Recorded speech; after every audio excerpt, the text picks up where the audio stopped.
Welcome back, guys. I'm trying to. Alright, I think it's done. Yeah. Alright. I think we're ready, Chandler. So we were in the Fallout / battle. Anyways.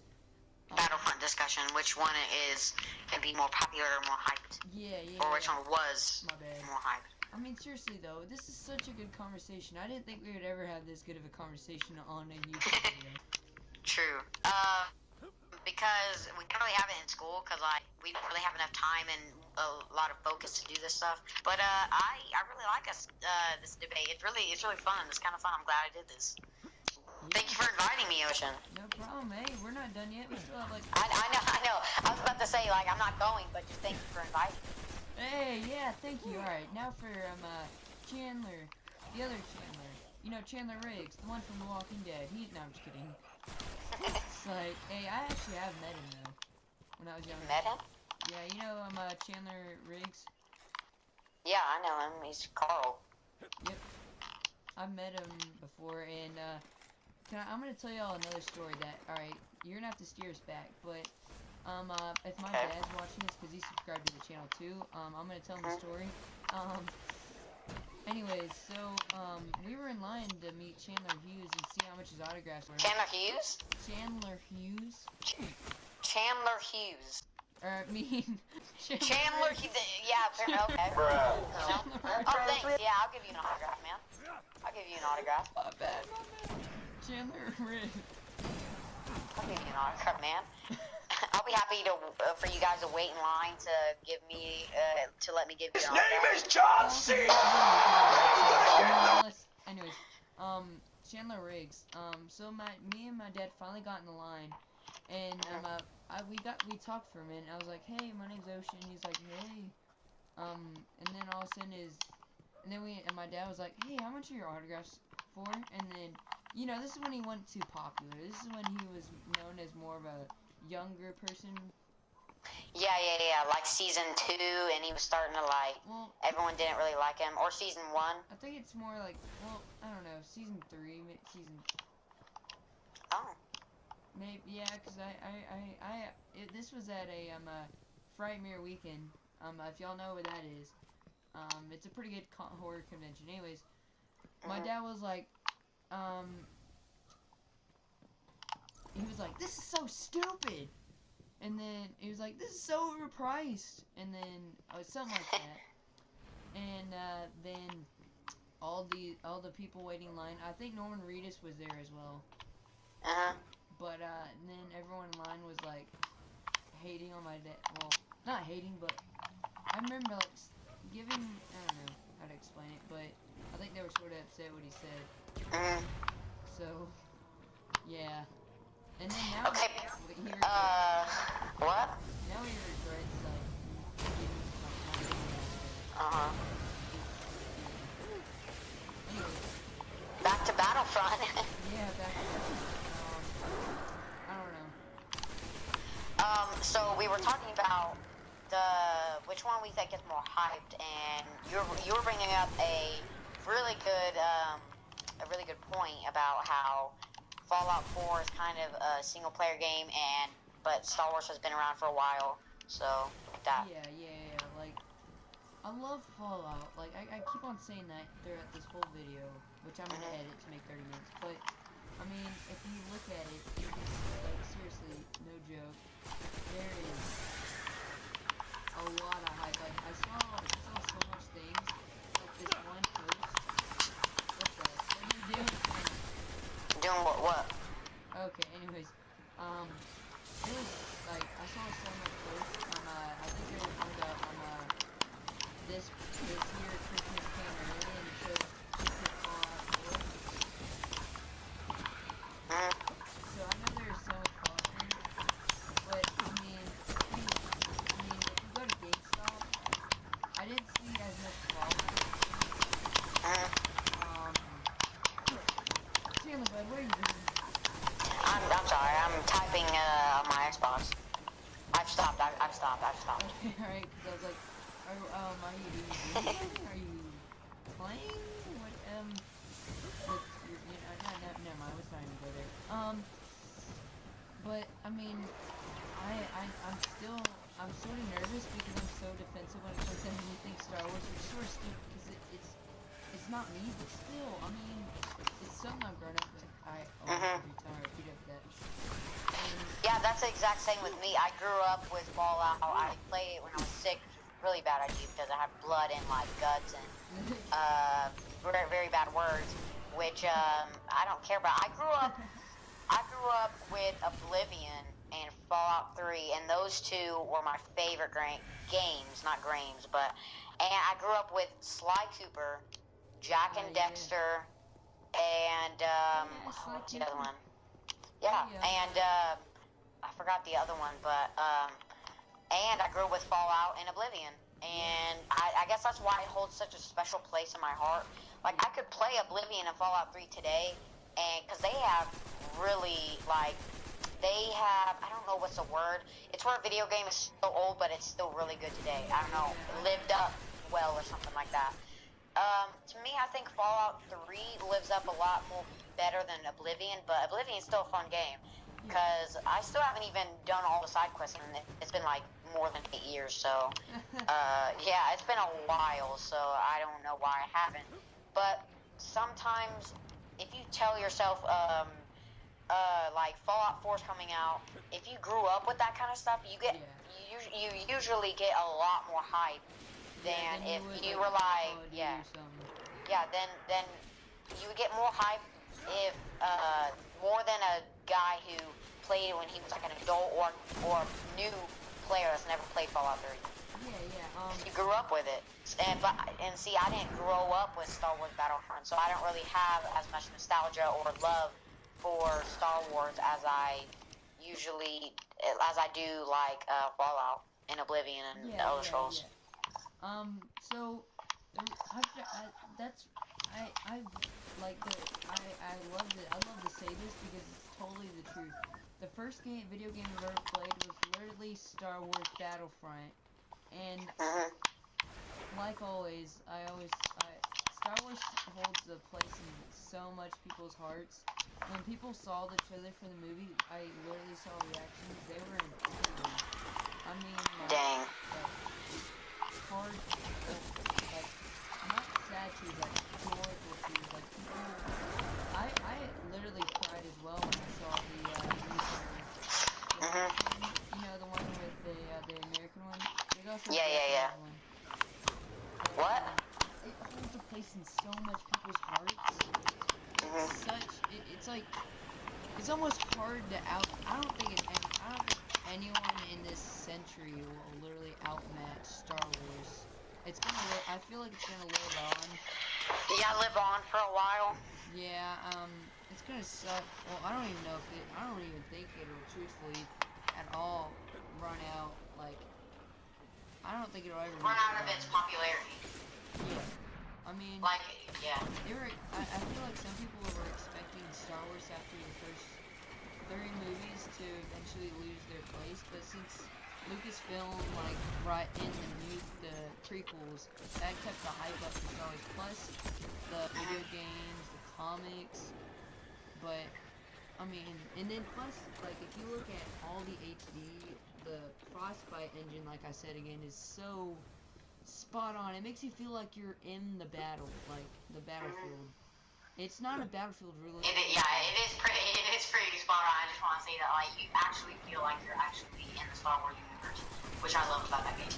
Yeah, like, it makes you feel so like you're actually in special battles. Like, I always say like, what the heck? Why do I always say like? Anyways, it's like it's so realistic, and my friend Bilbrey agreed with me finally. He's probably watching this. His name is Grizzly Gaming, so he only has like 1 or 2 videos, but he's probably me and him had an argument about which one was better overall. So I said, of course, Battlefront, and he was like, Call of Duty. Eventually he agreed with me, like, today, but for a while he was like, man, you need to get battle. Oh, sorry, Mike fell out. Let's say sorry to ruin the moment, folks. Sorry. Oh, now they're starting to rage. Oh. Well, everything just went wrong. Yeah, my bad. Sorry. Oh my gosh. Meanwhile, while we're having technical difficulties, Watch this short clip. yeah, I don't think I'll be able to edit a short clip exactly. I can edit. Just edit the fallout and say, oh, sorry, something happened with my recording it turned up. Yep. Oh gosh. All right, my bad. I'm just gonna keep it like that in the mic. Anyways, so I mean, I guess I don't know. We'll just have to see about that. I think this conversation is just about an end for the Fallout. We could probably talk about a little bit smaller stuff, but I think that's one of the major things in gaming universes. But I'd just like to say, what's the main thing? Sorry, I didn't really understand what you were saying there. Okay, I think both have a really big hype, and we're just gonna have to see which one comes out on top. You know? Since Fallout 4 has already come out, I kind of feel like it's giving, what was I gonna say? I feel like, Battlefront is giving Fallout 4 a head start. Like, just to see, like, maybe that, head start will help us in some way, but I don't think it will. But, you gotta admit, though, November 10th, everyone was taking off of work. There was even a website that was dedicated to keeping track of all the sick days people have recorded on that specific day or something. and oh crap, what was I gonna say? It was about I forgot. It totally had a brain fart moment just right now. Oh yeah, it gave Fallout 4 a head start. Although giving a head start to a game can be bad in some ways and can be good, but in my opinion, which I feel very ashamed that I'm admitting this, but I feel like Star Wars Battlefront will probably come on top, which I feel kind of bad for saying because I'm a hardcore Fallout fan, hardcore. So I feel really bad, but it's just the truth. You know, you gotta say the truth. You don't have to lie. Even if you're a fan, you don't just have to keep saying, "Oh my gosh, my game's better." Because that's what I hate about sometimes about Fallout fans, is that they defend it no matter what, which I think we should do more. But what I'm saying is that they're defending it to the point to where it's pretty much just stupid. Yeah. Which I used to do a lot of times. But I've now realized that I don't need to do that because. Yeah.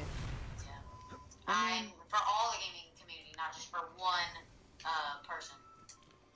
Yeah, I guess we should probably start on a different topic in a few seconds, but I think we've pretty much concluded that. Do you agree that? I think truthfully, I think each of them have an equal opportunity to beat the other. But one of the things is I already know Star Wars is bigger than Fallout franchise. Like franchise wise, dude, you already know Star Wars wins. Yeah.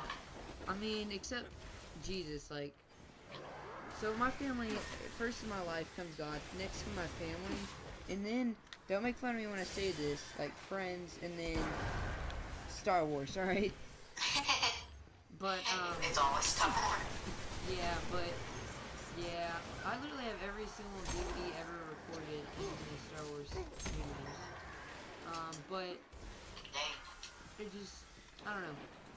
We'll just have to see on that. Next note, do you want to talk about something other than video games, or do you want to continue?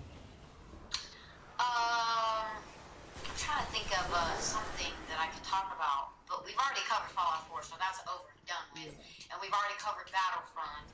Yep. Maybe we should be moving on to real stuff like pre-order bonuses or DLC or something like that. Hey. Move on to that, or collector's edition or stuff like that.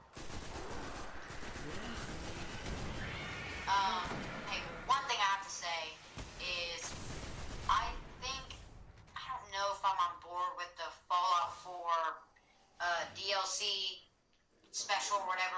buy it and then you get all the DLC in the future and stuff. Kind of scary. I mean, I have faith in Bethesda because they have never done me wrong, never done anybody wrong. Yeah. But it's kind of scary to see them moving into that, you know, kind of thing to them to start trying it. And the thing about that is that Bethesda's such a big company that it's kind of encouraging other people to do that. And I'm not saying it's bad. It's people don't really want to see that, you know.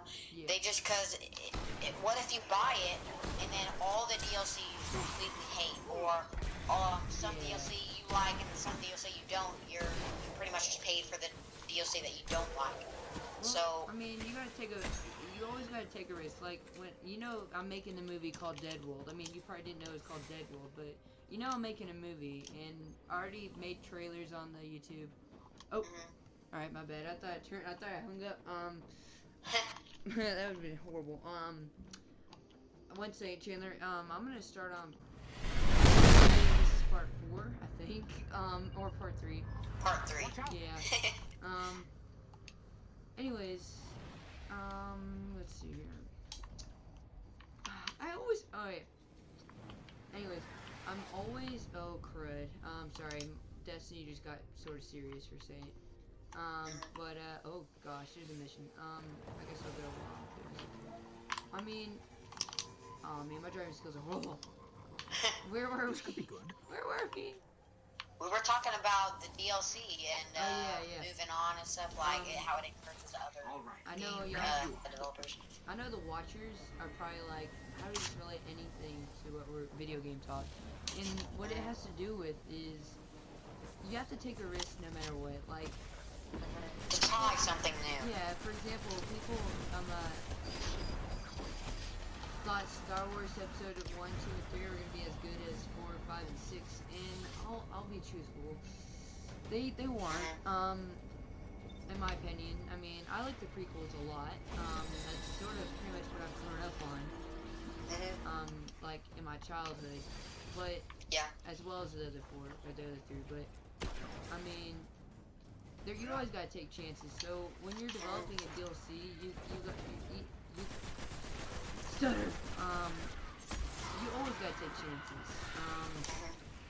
No matter what you do, there's always, well, I don't know about always, but for example, when you're asking out a girl, you always gotta take that risk. And yeah, I've gotten risky, but but sometimes the consequences, like if it's your best friend, can be worse than if. Yeah, sometimes the risk is too high. Yeah. Like, what if the risk is too high? Like, what if this DLC encourages, let's just say, freaking, what's another big game developer? Star Wars Battlefront. Let's just say that. All the DLC, and they do that, and then it turns out to be horrible, and then they get bad rep for it, and then they lose money. I don't know. I just don't. I don't know if I'm on board. Like, I don't know. Yeah. Like, it's hard to explain because I'm such a big fan, but no offense, but I don't want to go. You always got to be careful, no matter who it, no matter what developer it is, even if they've never done you wrong. Yeah. You can't go and buy stuff out of blind faith. That's what I'm trying to say. That's what I meant to totally. say. You can't trust a developer in blind faith because if they do you wrong, then you're gonna be like, what? Because you like have blind faith. Yeah, you always just gotta be a little bit careful, no matter who it is, even if it's your most favorite game developer that you've been waiting for them to make a game. Like some people, I know some people definitely for sure were thinking that Star Wars Battlefront was gonna be a little different. For example, the vehicles, like they were expecting the vehicles to be a little bit easier to maneuver. And stuff. Like instead of doing power-ups, they thought it'd be like the original 2 where you could just press triangle and jump in. But I mean, I know it doesn't have to be too much of blind faith, but I mean, you're always gonna take risks, and I don't know what else to say about that, you know. But I trust that Fallout will make an okay DLC. I mean, it's a pretty strong series. I'm not saying it's undefeatable. At the same time, it's a pretty strong, saying that it's gotten so far at least what you're saying at least. Number one. You know, I trust Especially with mods, though. Especially with mods. There are mods for it? There are mods for pretty much every game in I know, the but like, universe. already? Yeah, people are already making mods because, which brings me to my next statement, Bethesda is such an awesome game developer. They listen to their fans so much. Yeah, like They, freaking, what was I gonna say? Oh yeah, they use the same game engine, so, because modders that mod a lot, they got used to the old game engine, so now that they're just using the same one, they don't have to get used to a whole new engine, so they can just go in and then do whatever they want and make whatever they want quickly, because they're already familiar with the system, as if they made a whole new one. And that's how awesome they are. They just go ahead and give you stuff. They make the game engine better, but they keep it the same so people know it's familiar. And I admit, deep down inside of me, I don't like mods. Deep down, I love mods, but there's just one part of me that says, I feel like it's up to the developer to bring out the best in the game, but whatever. Like, that's my opinion. But I still love mods. I use them. Heck yeah, like, why would I not use mods? But just deep down, right in my deep, dark, like, really dark places in my body, like, I really feel like it's up to the developer. Yeah, And Xbox One mods, they're coming out for Fallout 4. The first ever console mods is happening with Fallout 4, which is awesome because now it branches for other games that have mods. Minecraft. Just saying. You know, I mean, I'm not a too big fan of Minecraft now because I'm kind of every time I play it, I'll be right back. One second, you continue. Okay. But it branches a whole new thing, not just for Fallout fans and not just Xbox, but maybe future generation consoles and even PS4, but it hasn't been confirmed yet for PS4, which kind of sucks for PS4 fans. But what scares me is the limitations on the consoles. That's what scares me is the limitations of the mods. Because PC, you could download a freaking entirely new graphic system, but it would be a crap load of space, and it would take certain steps to do. And then there's certain, I would hate for there to be crazy limits. Like, I would hate for like all the popular mods were huge and they were only on PC, and we only got like the minor tweaks of like stuff like that. Like, I don't want that to happen. And I know for a fact that, well, I don't know for a fact, but in my opinion, I'm pretty sure they're not gonna go with Nexus, because that is like the most popular gaming modding thing besides the Steam Workshop. Yeah. Because they have had a what? Can I cut you off in your sentence and save this file so we can start a new one?